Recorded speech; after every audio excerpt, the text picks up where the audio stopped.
Y Pakistani players are ban in IPL. यह सवाल बहुत गहरा है और बता दूं कि उन्हें बीसीसीआई ने बैन नहीं किया है। रीजन ऐसा है कि जिसे जानकर आपके होश उड़ जाएंगे। अप्रैल आते ही इंडिया में हर चीज आईपीएल के रंग में रंग जाती है। शादी में दुल्हा लेट हो जाए चलेगा, पर मैच मिस नहीं होना चाहिए। और हर ऑफिस में वर्क डिस्कशन की जगह फैंटेसी लीग चलती हैं। आईपीएल अब सिर्फ एक टूर्नामेंट नहीं, एक नेशनल ऑब्सेशन है, जहां क्रिकेट से ज्यादा मैटर करता है किसकी जर्सी भारी है, किसका एटीट्यूड बड़ा है और किसका सिक्स ज्यादा ऊंचा है।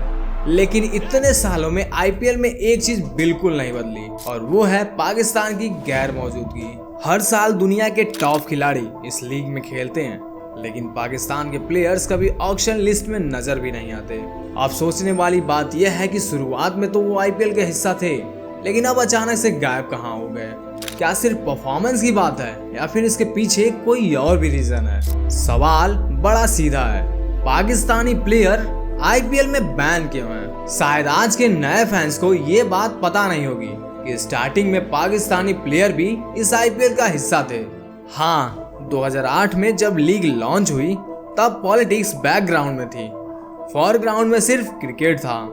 उस पहले सीजन में कुछ पाकिस्तानी प्लेयर ने अच्छी परफॉर्मेंस दी थी, जैसे सोहेल तनवीर राजस्थान रॉयल्स के लिए खेले थे। उनका बॉलिंग एक्शन थोड़ा अजीब था, थोड़ा टेढ़ा मेढ़ा, लेकिन शायद उसी वजह से बैट्समैन गच्चा खा गए। एक मैच में उन्होंने 6 विकेट झटक लिए थे, जो अपने आप में काफी बड़ी बात थी। लेकिन रॉयल्स की जीत का पूरा क्रेडिट सिर्फ उन्हें नहीं दिया जा सकता। असली मास्टरमाइंड तो शेन वॉर्न की कैप्टेंसी ही थी, जिसने एक एवरेज टीम को चैंपियन बना दिया था। शाहिद अफरीदी भी थे, उस जमाने के इंटरटेनर टाइप प्लेयर थे, लेकिन डेक्कन चार्जर्स के लिए वो ज्यादा चमक नहीं पाए। उनका अंदाज फ्लैशी था, पर आईपीएल की कंसिस्टेंसी डिमांडिंग ऑडियंस के लिए शायद थोड़ा अनप्रिडिक्टेबल भी। Shoaib Akhtar Rawalpindi express Kolkata night Riders के लिए कुछ ओवर्स में काफी इम्पैक्टफुल दिखे थे, लेकिन उनका कैरियर इंजरी और कंट्रोवर्शियल रहा है, तो आईपीएल में उनकी लॉन्ग टर्म जगह नहीं बन पाई। मिसबाह, सलमान बट, मोहम्मद आसिफ, कुछ और नाम भी थे इस स्क्वाड में, लेकिन फ्रैंकली आईपीएल जैसे टूर्नामेंट में केवल नाम ही काफी नहीं होता। Marketing, team culture, fan connection, ये सब इक्वली इम्पोर्टेंट होते हैं। और फिर आया 26 नवंबर 2008। वो दिन भला कोई कैसे भूल सकता है? यह सिर्फ एक हमला नहीं था, बल्कि पूरे देश के लिए एक जख्म बन गया। मुंबई के Taj hotel, CST station, Leopold cafe और कई जगहों पर आतंकियों ने कहर बरपाया। 166 लोग मारे गए। पुलिस वाले, आम नागरिक, विदेशी मेहमान, उन्होंने किसी को नहीं बख्शा। और जैसे ही यह साफ हुआ कि इन हमलों के पीछे पाकिस्तानी संगठन लश्कर तैयबा का हाथ था, तो पूरा देश गुस्से से भड़क उठा। वो गुस्सा सिर्फ एक देश के खिलाफ नहीं था, बल्कि उस दर्द के खिलाफ था जो हर घर में घुस गया था। ऐसे माहौल में क्रिकेट सिर्फ एक खेल नहीं रह गया था, वो नेशनल आइडेंटिटी, प्राइड और पेन से जुड़ गया था। और आईपीएल, जो कि उस समय नया नया चमका था, वो भी सेंटीमेंट से अछूता नहीं रहा। लेकिन हकीकत ये थी कि किसी भी फ्रेंचाइजी ने 2009 के सीजन में टेक्निकली पाकिस्तानी प्लेयर को ऑक्शन में शामिल किया गया, लेकिन हकीकत ये थी कि किसी भी फ्रेंचाइजी ने उन्हें खरीदा ही नहीं। ये बायकॉट बोर्ड रूम्स में नहीं हुआ था, बल्कि ये बायकॉट दिल में हो चुका था। आईपीएल ने ऑफिशियली कभी बैन सब नहीं बोला, लेकिन पूरी दुनिया ने समझ लिया कि इस साइलेंस के पीछे लाउड पॉलिटिकल और इमोशनल स्टॉर्म छिपा हुआ है। और यही स्टॉर्म इतना गहरा था कि 2009 का पूरा आईपीएल ही इंडिया से हटा दिया गया। इलेक्शन सिक्योरिटी के नाम पर टूर्नामेंट को साउथ अफ्रीका शिफ्ट किया गया, पर असली रीजन एटमॉस्फेयर इतना टॉक्सिक था कि कोई भी नेशनल लेवल का रिस्क लेना ही नहीं चाहता था, और वहां पाकिस्तानी प्लेयर को बुलाना अनथिंकेबल। इसके बाद एक और बड़ा झटका आया पाकिस्तान क्रिकेट को, जब 2010 का spot fixing scandal Mohammad Amir, Salman Butt और मोहम्मद आसिफ तीनों इस कांड में फंसे। इस स्कैंडल ने पूरी दुनिया को सोचने पर मजबूर कर दिया कि क्या पाकिस्तान क्रिकेट ट्रस्ट के लायक है। फिर आया पाकिस्तान का अपना स्टेप। पाकिस्तान में आईपीएल को टेलीकास्ट करना बैन कर दिया गया।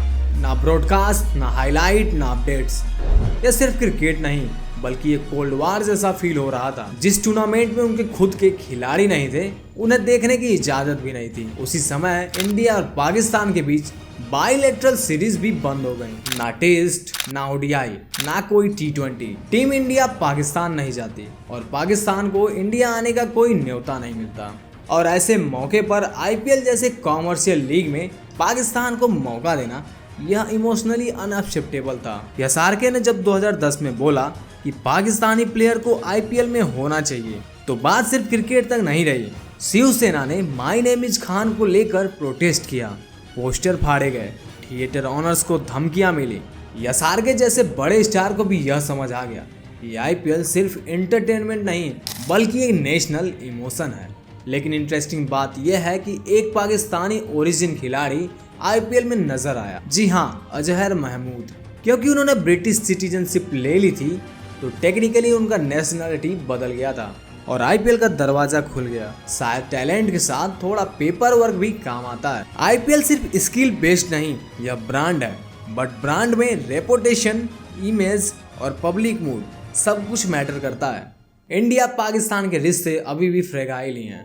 हर बॉर्डर स्कैरमिश, हर पॉलिटिकल टेंशन अभी भी आईपीएल के टेबल तक असर डालते हैं और फ्रैंकली हर फ्रेंचाइजी कंट्रोवर्सी अवॉइड करना ही बेटर समझती हैं। फैंस इमोशनल जरूर होते हैं, कभी कभी सोशल मीडिया पे डिमांड्स भी होती है कि पाकिस्तानी प्लेयर्स वापस आएं, पर आईपीएल की साइलेंस डिप्लोमेसी उस डिमांड को साइलेंटली इग्नोर कर देते हैं। तो क्या फ्यूचर में कभी पाकिस्तानी प्लेयर आईपीएल खेलेंगे? तो देखो यार, पॉसिबल तो है, और वो भी तब जब हमारे पॉलिटिकल रिलेशन अच्छे होंगे या फिर कोई न्यूट्रल फार्मूला निकाला जाए।